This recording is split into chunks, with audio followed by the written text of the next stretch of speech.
चलिए सिलसिला आगे बढ़ाते हैं। आप आज हम लोग करेंगे 27 जनवरी 2023 का प्रश्न। ठीक है, seated solution, previous year solution 27 जनवरी 2023।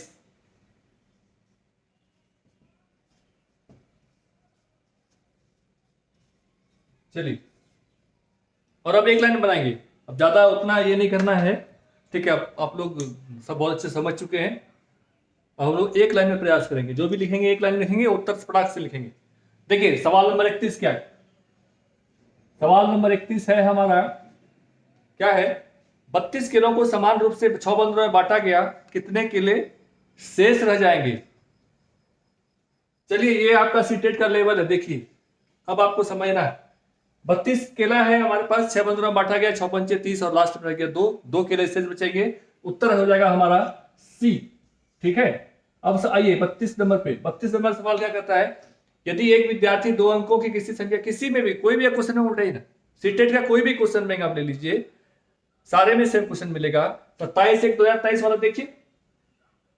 हाँ देखिए क्या कहता है, यदि एक विद्यार्थी 2 अंकों की किसी संख्या को उस संख्या से जोड़ता है तो अंकों घट पलटने में प्राप्त होती है, तो प्राप्त योगफल होगा। यदि एक विद्यार्थी 2 अंकों की किसी संख्या, मान लीजिए कोई संख्या 2 अंक ले लेते हैं, मान लीजिए क्या लीजिएगा, 12 ले लीजिए। अब कहता है इसको पलटने से जो संख्या प्राप्त होती है उसको दोनों को जोड़ दिया गया। मान लीजिए इसको पलटते हैं, मतलब 1 2 12 है तो इसको उदाहरण स्वरूप 2 इधर ले लेते हैं, कितना हो जाएगा 21 1 2 3 1 2 3 12 21 33। ये विभाजित किससे हो रहा है, किससे विभाजित, 2 से विभाजित नहीं होगा, 3 से विभाजित हो रहा है। देखिए 3 से हो रहा है। ठीक है, और किससे हो रहा है, 7 से नहीं हो रहा है, 11 से हो रहा है। ठीक है, तो हमारा उत्तर 3/11 होगा।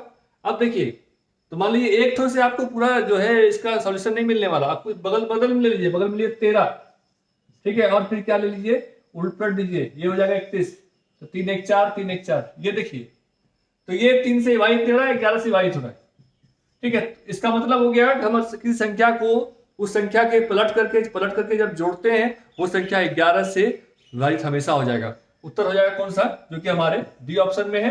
ये सिर्फ विभाजित 11 से ही होगा, 3 और 11 से नहीं होगा। कभी कभी 3 से होगा, कभी कभी 2 से भी हो सकता है। ठीक है, तो ये ध्यान रखना है आपको, 2 से कभी नहीं होगा। ठीक है, 3 या 11 से होगा, जो कि 3 से कभी कभी होगा, 11 हमेशा होगा, इसलिए उत्तर हो जाएगा डी। चलिए 33 नंबर सवाल। ठीक है, इसको आप 10x + y को पलट के ऐसे बना सकते हैं। आप माना कि डिजिट जो है 2 अंकों की संख्या आप क्या लेते हैं, 10x + y लेते हैं। ठीक है, इसको पलटते हैं तो क्या हो जाता है, y यहाँ पे आता है 10y + x। ठीक है, बराबर कोई संख्या हो गया, तो 10x और x कितना हो जाएगा, 11x + y + 10y कितना हो जाएगा, 11y। ये कितना हो जाएगा, 11 × x + y, मतलब कोई भी संख्या 11 से विभाजित हो जाएगा। ठीक है, अलजेब्रिकल फॉर्म से बना सकते हैं हम लोग, इस तरह ही बना सकते हैं। ठीक है, लेकिन हमको जल्दी निकलना है, इसलिए हम लोग कोई उदाहरण ले लेंगे, मन में सोच लेंगे ये भी सही है ये भी सही है, तो आंसर हो जाएगा हमारा डी। उदाहरण सोच के इसको बना लेंगे तुरंत। और हमेशा उदाहरण, इस तरह के सवाल में उदाहरण हमेशा 2 रखना है। और याद रखिए, सिंपली बात है, जब भी संख्या को पलटते हैं संख्या प्राप्त होती है, दोनों को ऐड करते हैं, वो संख्या 11 से विभाजित हो जाती है। ठीक है, चलिए 33 नंबर क्या कहता है, अम्मू की माँ ने कुछ जलेबियां बनाई जिनकी संख्या 50 से कम है। 50 से कम जलेबी बनाई। अम्मू ने देखा कि यदि इन्हें 2 3 या 7 व्यक्तियों में समान रूप से वितरित किया जाए, अम्मू ने देखा कि इसे समान रूप से वितरित किया। देखिए 2 3 और 7 जलेबियां देनी है सबको। ठीक है, 2 3 7, ये कहता है समान रूप से वितरित करने का मतलब बता चुके हैं, कल से ही पहले बता चुके हैं आपको, पिछले वीडियो में देखिए आप। ये कहते हैं समान, जब भी रूप समान करना है, जब भी हमको हर समान करना है, कुछ भी समान करना है, तो समान करने का मतलब हमेशा एलसीएम होता है, ये जानिए आप, ये हमेशा ध्यान रखिए। तो हमेशा इसका एलसीएम ले लेंगे। ठीक है, जब भी कहेंगे समान रूप से वितरित करना है, या 2 अंक संख्याओं को समान करना है, या तुलना करना है, ऐसी संख्या में क्या करेंगे हम लोग, एलसीएम करेंगे। 2 3 7 का एलसीएम क्या हो जाएगा, कटेगा नहीं, 7 × 2 = 42। तो ये क्या करता है, ये कितना हो गया, ये 50 से कम है। ठीक है, 50 से कम। ध्यान रखिए, ये बड़ा का चिन्ह है, छोटा का चिन्ह है। जिधर ये रहता है ये छोटा होता है, बड़ा हो गया। 50 से कम हो गया, बताया भी है पिछले क्लास में। आप उल्टाइए, हमेशा देखते रहिए, पीछे वाला सब याद आ जाएगा। ठीक है, तो 50 से कम है उन्हें। अब कहता है शेष नहीं बची, शेष नहीं बची। अब उन्हें इन जलेबियों को 5 व्यक्ति में समान रूप से बांटा। अब क्या कहता है, 42 जो जलेबी था इसको 5 व्यक्तियों में समान रूप से बांटा, तो शेष कितना रह जाएगा हमारा, 5 8 40, शेष रह जाएगा 2 जिलेबी, जो कि हमारे बी ऑप्शन में है। ठीक है, समझिए इसको एक बार और। 2 3 7 जिलेबी कर रहे हैं आपस में, समान रूप से बांटना है। तो समान रूप का मतलब हमेशा होता है एलसीएम लेना। तो हम एलसीएम लेंगे, हो गया 42। तो 42 जो कि कहता है 50 से कम जिलेबी बनाई थी वो, 50 से कम जिलेबी 42 जिलेबी बनाई थी। अब कहता है इतना ही जिलेबी को 5 आदमी में बांटना पड़ रहा है। तो 42 जिलेबी को 5 आदमी में बांटा, 5 8 40, बच गया हाथ में 2, मतलब 2 जिलेबी हमारे पास बच जाएगा। तो 2 जिलेबी का हमारा आंसर कौन सा है? आंसर संख्या बी। चलिए सवाल संख्या 34, एकदम पीछे वाला देखिए, सब समझ में जाएगा आपको। 34, 3 बहनें अन्ना, लाया और सना एक पिकनिक पर गई। उनकी मां ने उन्हें 100 रुपए के 3 नोट दिए और 50 रुपए एक नोट दिए। 100 रुपए कितने नोट दे दिए उसको? 3 नोट, और प्लस 50 रुपए के एक नोट दिए। तो कुल कितने नोट दिए उसे? 350 रुपए। अब क्या कहता है? उन्होंने 20 रुपया प्रति बोतल की दर से 4 बोतल जूस खरीदा। खर्च कितना कर दिया? 20 रुपया की बोतल से 4 बोतल जूस खरीदा, यानी 80 रुपया खर्च कर दिया। तो 350 में 80 माइनस करेंगे, कितना बच जाएगा? 270 रुपए। फटाफट करेंगे, कैलकुलेशन हमारा फास्ट होना चाहिए। 270 रुपए बच गया उसको। फिर उन्होंने धनराशि को समान रूप से आपस में बांट लिया। आपस में कितने लोग थे? 3। तो 270 को समान रूप से बांटने के लिए क्या करेंगे? हम 3 से भाग दे देंगे। ये हो जाएगा हमारा 90 रुपया बराबर। प्रत्येक अन्ना को भी 90 मिला, लाया को भी 90 मिल गया, और कौन है? सना को भी 90 रुपया ही मिला। देखिए तो उत्तर हो जाएगा हमारा 90, जो कि हमारे डी ऑप्शन में। ठीक है, ये आसान सवाल था। चलिए आसान तो सब है, बनाने पर डिपेंड करता है। समझिए, आप सवाल को समझने का समय आ गया। आपके पास समय नहीं है, अगस्त में आपका एग्जाम है, तो वो समय नहीं है आपको जो घटक गुना समझाते रहे आपको। चलिए, कहता है शिक्षक बोर्ड पर 2 प्रतिच्छेदी वृत्तों को खींचता है। प्रतिच्छेदी वृत्त, प्रतिच्छेदी वृत्त का मतलब होता है जो वृत्त आपस में ओवरलैप कर जाए। मतलब जैसे मान लीजिए ये हो गया और ये हो गया, इसको बोलते हैं प्रतिच्छेदी वृत्त। ठीक है, ये एक्चुअली समुच्चय में काम आता है। सेट थ्योरी जब आप पढ़ेंगे या समुच्चय में हम लोग और भी इस तरह का ये बहुत आसान है। इस थ्योरी से कोई भी सवाल आप बहुत आसानी से बना सकते हैं, ये हम आगे पढ़ेंगे। ठीक है, तो चलिए, तो ये हो गया प्रतिच्छेदी वृत्त। इसमें कहता है कि ये हमेशा, देखिए इसमें जो संख्या होती है ना, ये हमेशा कॉमन को दर्शाता है। ठीक है, जो इसमें भी है उसमें भी। चलिए अब सवाल करता है शिक्षक बोर्ड पर 2 प्रतिवृत्तों को खींचता है तथा नैना और राजुल से इस प्रकार लिखने के लिए कहता है। राजुल को एक वृत्त में 80 के सभी गुणनखंड लिखने को कहते हैं। तो 80 के गुणनखंड कौन कौन से हो जाएंगे? पहले बताइए आप, क्या हो जाएगा? ठीक है, 1, फिर क्या हो जाएगा? 2 हो जाएगा, फिर 3 तो होगा नहीं, फिर 4 होगा, फिर 5 होगा, फिर 6 होगा नहीं, 7 होगा नहीं, फिर 8 होगा, 9 होगा नहीं, फिर कितना हो जाएगा? 10 हो जाएगा, फिर 11 होगा नहीं, 12 होगा नहीं, 13 होगा नहीं, 14 होगा नहीं, 15 होगा नहीं, फिर 16 हो जाएगा। ठीक है, फिर 17 नहीं होगा, 18 नहीं होगा, 19 नहीं होगा, फिर 20 हो जाएगा, 21, 22, 23, 24, 25, 26, 27, 28, 29, 30, 31, 32, 33, 34।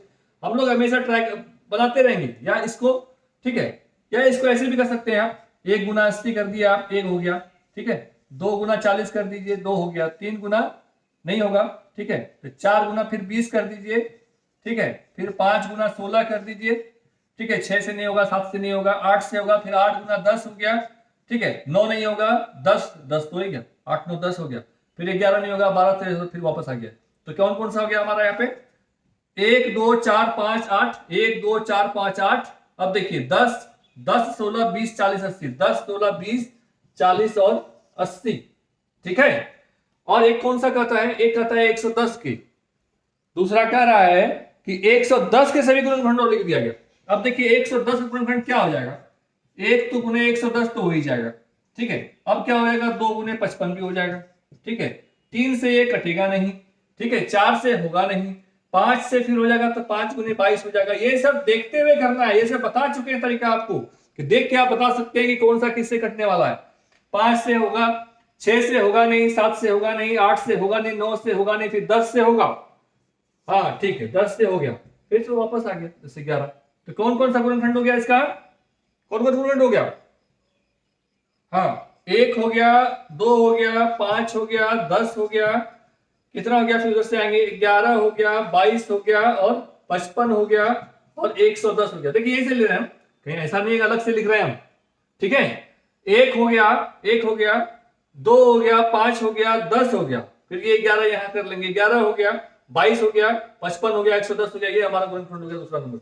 ठीक है, अब देखिए सवाल में क्या कहता है, ये तो गुणनखंड हम लिखवा दिए, किसी वृत्त में कह रहा है इसे लिखने के लिए। ठीक है, लिखता है तो, लेकिन हम क्या कर रहे हैं, बता रहे हैं आपको जो कॉमन है, जैसे एक इसमें कॉमन है, एक कॉमन है, दो कॉमन है, एक इसमें भी कॉमन है, इसमें दो कॉमन है, इसमें 5 है, इसमें भी 5 है, इसमें 10 है, इसमें 10 है, ये कॉमन है, तो हम कहां लिखेंगे, तो यहां लिखेंगे 1 2 5 10। ध्यान रखिए इस चीज को। ठीक है, ये हम लोग इसमें लिखेंगे, कॉमन बता चुके हैं कि दो प्रतिच्छेदी वृत्त में जो मतलब जहां पर वृत्त आपस में ओवरलैप कर रहा है, एक दूसरे को काट रहा है, वहां पर क्या होता है, हमारा संख्या जो होता है वो कॉमन वैल्यू होता है। ठीक है, जो दोनों में अवेलेबल हो वहां पर होता है, वो वहां लिखते, तो वही तो काम कर रहे हैं हम। 80 का लिख दिए, 110 का लिख दिए, 1 2 5 10 कॉमन है, 1 2 5 10 कॉमन लिख दिए। अब सवाल क्या करता है हमारा, इन वृत्तों में उभयनिष्ठ भाग में सबसे बड़ी संख्या बताइए, इसमें उभयनिष्ठ भाग इसी को बोलते हैं। ठीक है, तो 1 2 5 सबसे बड़ी संख्या कौन सी है, 10, तो हमारा उत्तर हो जाएगा 10, जो कि हमारे किस ऑप्शन में है, सी ऑप्शन में है। देखिए सी ऑप्शन में। ठीक है, तो चलिए आगे बढ़ते। अब हम लोग बिल्कुल समय नहीं व्यतीत करेंगे, आपको और भी पढ़ना पड़ता है। ठीक है ना, अब आप लोग खाली जो है समझने के लिए पीछे वाले क्लास को देखिए, और जो लोग समझ चुके हैं उसके लिए तो कोई बात ही नहीं है। चलिए अब सवाल संख्या कहां आते हैं हम लोग, सवाल संख्या 36 पे।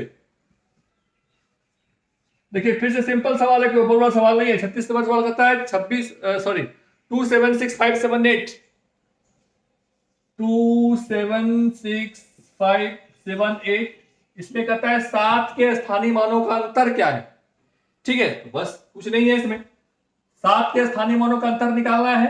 तो ये कितना है हमारा, इकाई दाई सैकड़ा हजार 10,000, हो गया कितना 70,000। ठीक है, माइनस क्या है, इकाई दाई 70।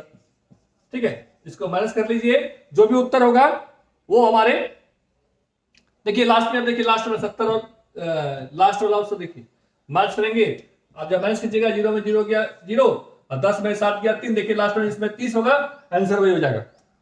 देखिए कहां पे लास्ट में 30 है, बी नंबर में। हाँ चलिए, बी हो गया आंसर। वो पूरा आपको नहीं बनाना है, ऐसा नहीं कि लंबा जोड़ा माइनस कर रहे हैं तभी ध्यान रहे, बता चुके हैं ट्रिक्स, आपको पहले ही बता चुके हैं। आपको शुरू वाला माइनस करिए, 0 में 0, देखिए सब में 0 है, 3 में 0 है। देखिए अब दूसरे वाले में देखिए सब में अंतर है, किसी में 3 है, किसी में 0 है, किसी में 9 है। तो 10 वाले 7 गया, कितना बच गया 3। तो देखेंगे 30 किस में है भैया, 69,930, 36 का पी हो गया आंसर। चलिए 37 नंबर, कुछ चीज हम लोग आधा ही काम करेंगे और पूरा पैसा ले लेंगे। हाँ 37 नंबर, किसी त्रिभुज आधार के प्रिज्म में फलकों की संख्या, देखिए इसको याद कर लीजिए। त्रिभुज में फलक की संख्या 5 होती है। ठीक है, घन में फलों की संख्या 6 होती है, सब बता चुके। आयत में एक ही फलक होता है, क्योंकि वो 2D होता है। ठीक है, तो युग में कितने हो गए, त्रिभुज आधार के प्रिज्म कितना हो गया, इसका 5, ये याद रख लीजिए। इसको बताने उतारने में उतना आपको 3 डायमेंशनल फोटो बना करके इधर उधर करके बहुत समय जाया कर देंगे आप। देखिए अब आगे बढ़िए, 36 37 38 नंबर सवाल क्या करता है, 37 नंबर क्या हो गया आंसर आपका, बी। आप मिलाते भी चलिएगा आंसर, ऐसा नहीं खाली बना दिए, देखिए आगे भी देखिएगा। 38 नंबर क्या कहता है, निम्न में से आकृतियों के युग्म में सममित रेखाओं की संख्या। देखिए सममित रेखा वाला सवाल हर साल कहीं ना कहीं से आ रहा है। सममित रेखा के लिए आप लोग निश्चित रहिए, सममित रेखा आपको हमेशा आना ही आना है। कितने होते हैं, कैट होता है, ABCD में A से Z तक में कैट हो, सब में ये सब कुछ चीज जो है ना, इसको कुछ चीज याद कर लीजिए आप लोग। ठीक है, अब ये आपको सममित रेखा वाला बता चुके, समांतर चतुर्भुज और समचतुर्भुज, पतंग और समांतर चतुर्भुज। पतंग वाला भी सवाल एक बार आया था, पतंग में कितने होते हैं, तो पतंग में 1 होते हैं। समांतर चतुर्भुज में कोई नहीं होता है, ध्यान रखिए, लिख लीजिए इसको, नहीं होता है तो। हाँ पतंग में 1 होता है, समांतर चतुर्भुज में नहीं, मतलब कि नहीं होता है, कोई भी नहीं। आप देख लीजिए समांतर चतुर्भुज, समांतर मतलब समान अंतर में चल रहा है, मान लीजिए ऐसे चल रहा है, अंतर में चल रहा है, तो ये ऐसे ना हो गया है, ये चल रहा है समांतर, ऐसे भी तो होगा। इसमें मान लीजिए ये करिएगा तो बराबर हो नहीं सकता, कहीं मान लीजिए तो यहीं पर तो हो सकता है, बराबर नहीं होगा, ऐसे भी नहीं, कहीं से बराबर नहीं होगा। इसलिए समांतर चतुर्भुज में 1 भी नहीं होता है। ठीक है, सम चतुर्भुज में 2 होता है। ठीक है, सम चतुर्भुज में 2 होता है, और पतंग में 1 होता है। समांतर चतुर्भुज में बिल्कुल ही नहीं होता है। वर्ग में 4 होता है, याद रखिए, वर्ग में 4 होता है, आयत में 2 होता है। ठीक है, इसलिए हमारा ऑप्शन डी आयत और समचतुर्भुज हो जाएगा। डी नंबर आंसर देखिए क्या है, डी। ठीक है, हाँ चलिए, अब क्या है आपका, डी हो गया आंसर। 39 नंबर पे आइए, किसी घड़ी में, घड़ी वाला सवाल पे आइए, घड़ी वाला सवाल भी इंपॉर्टेंट है, देखिए पूछते रहता है हमेशा। किसी घड़ी में देखिए ये सब सिंपल सवाल है, आप समझ सीधा सीधी घड़ी को ध्यान में रखिए और आपका सारा उत्तर फटाक से बन जाएगा। अब कैसे, देखिए एक घड़ी में आप समझ लीजिए, घड़ी कैसा होता है, सर्कुलर होता है, वृत्ताकार होता है। घड़ी में टोटल एंगल कितना होता है, 360 डिग्री। देखिए कुछ याद रख लीजिए इसको, ठीक है ना। एक घड़ी है, घड़ी वृत्ताकार होता है, इस पे टोटल एंगल कितना होता है, 360 डिग्री। कुछ बजने दीजिए, उससे कोई मतलब नहीं है। लेकिन एक बात ध्यान रखिए, जब भी यहाँ 12 है, यहाँ 1 है, 360 डिग्री है, ठीक है। और हमारे पास कितना है, 12 बचता है, 12 बचता है, तो हम लोग सिंपली ध्यान रखिए 360 को 12 से भाग दे दीजिए, तो मतलब 1 बजे कितना बजेगा, 1 बजे सॉरी कितना डिग्री होगा, 30 डिग्री। मतलब दोनों जब अगर गैप यहाँ 12 से 1 तक में होगा तो ये हमेशा 30 डिग्री होगा। मतलब 1 बजेगा, कहेगा 1 बजे कितना डिग्री हो जाएगा, याद रखना है ये 30 डिग्री होगा, हमेशा 30 डिग्री होगा।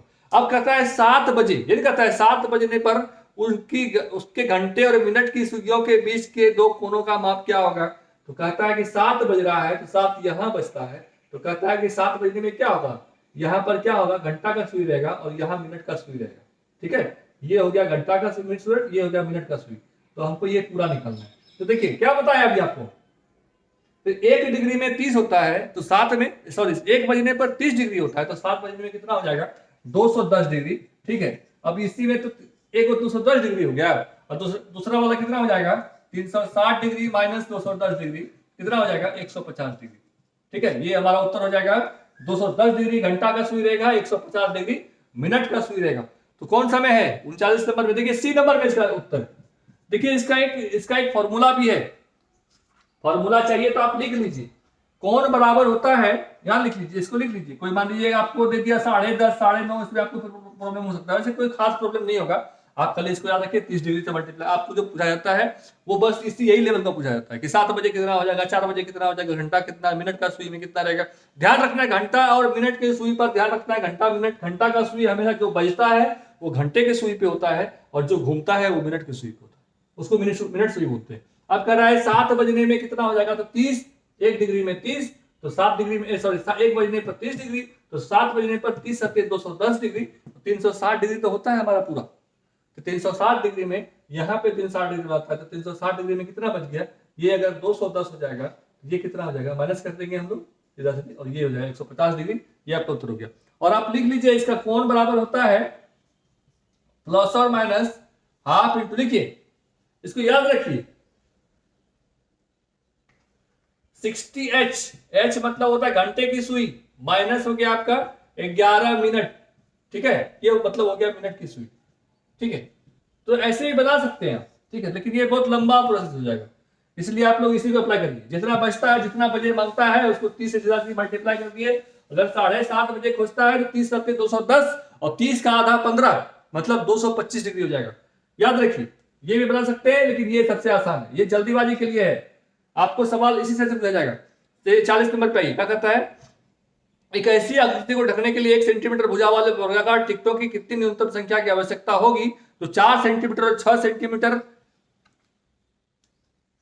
भुजाओं वाला एक आयत है, और उसके साथ 3 सेंटीमीटर भुजा का एक वर्ग भी जुड़ा हुआ है।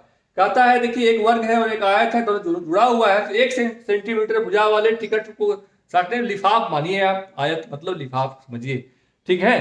कहता है कि 4 और 6 सेंटीमीटर का हमारे पास एक आयत है, और इसमें एक वर्ग भी जुड़ा हुआ है, ठीक है। तो ये हो गया 4, ये हो गया, ये कहता है कि 4/6 का है हमारा, ये लिफाफ 4/6 का है, और ये लिफाफ कितने का है, ये लिफाफ है 3 सेंटीमीटर, 3/3 का है। 3 सेंटीमीटर भुजा का मतलब हमेशा 3/3, 3 लेंथ 3 ब्रेड्थ, 3 लंबाई 3 चौड़ाई, इसमें 4/6 का मतलब 4 चौड़ाई 6 लंबाई। कहता है दोनों को ढकने के लिए, पूरे को ढकने के लिए 1 सेंटीमीटर स्क्वायर, मतलब 1 सेंटीमीटर गुने 1 सेंटीमीटर का हमारे पास एक टिकट है, 1 cm गुने 1 cm, मतलब एक टिकट है।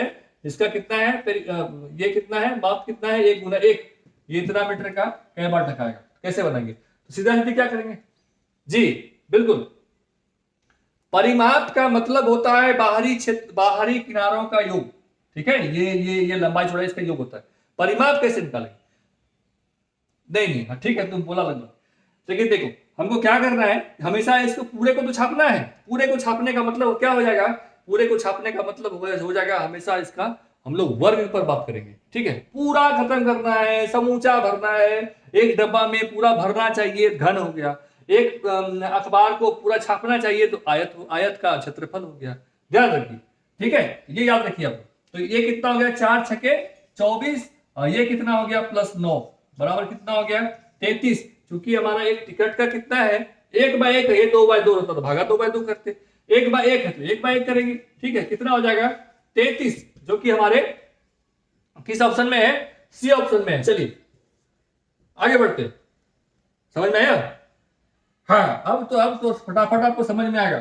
ठीक है, बताए ना, आप क्लास खाली करिए, लगातार क्लास करिए, कोई भी मेरा हमको नहीं लगता है कि हम जो बताएंगे आपको नहीं समझ में आएगा। ठीक है, फास्ट तो इसलिए भैया कि तुम भी थोड़ा सा फास्ट हो जाओ। अब तो फास्ट के लिए हम कुछ भी कर सकते हैं, तो वो फास्ट ही बनाएंगे। अब निम्न में से कौन सा भार को 100 ग्राम 200 ग्राम और 500 ग्राम के बाटों से मापा नहीं जा सकता? अब तो कहते 3 को नाप किया हुआ है, कितना कितना 100 ग्राम 200 ग्राम। इसको सवाल को आप देख के बता दीजिए फटाक से। हाँ, 750 ग्राम। क्यों? आंसर हो जाएगा डी, काहे? हाँ, हमारे पास 50 ग्राम में कोई बटखरा नहीं है। सीधा सीधे देख के इसका सब आपको बताना नहीं पड़ेगा। ठीक है, देख के बता देंगे इसको। ठीक है ना, क्योंकि हमारे पास 50 ग्राम का कोई बटखरा नहीं है। ठीक ना, इसीलिए हम लोग ये हो जाएगा। अब आगे बढ़िए, सवाल संख्या हो गया हमारा पास 42, 42 पे आइए। 42 देखिए, आज कितना जल्दी जल्दी खत्म कर रहे हैं हम लोग। ठीक है, 42 पे आइए। 42 क्या कहता है, किसी आयताकार खेत की लंबाई उसकी चौड़ाई की 6 गुनी है। यदि इस खेत की लंबाई 120 मीटर है तो खेत का परिमाप क्या होगा? देखिए बहुत अच्छा सवाल। ये देखिए खेत है, ठीक है, ये कहता है इसका पेरीमीटर सॉरी लंबाई कितना है, लंबाई है 120। ठीक है, और कहता है 6 गुना है, मतलब क्या हो गया?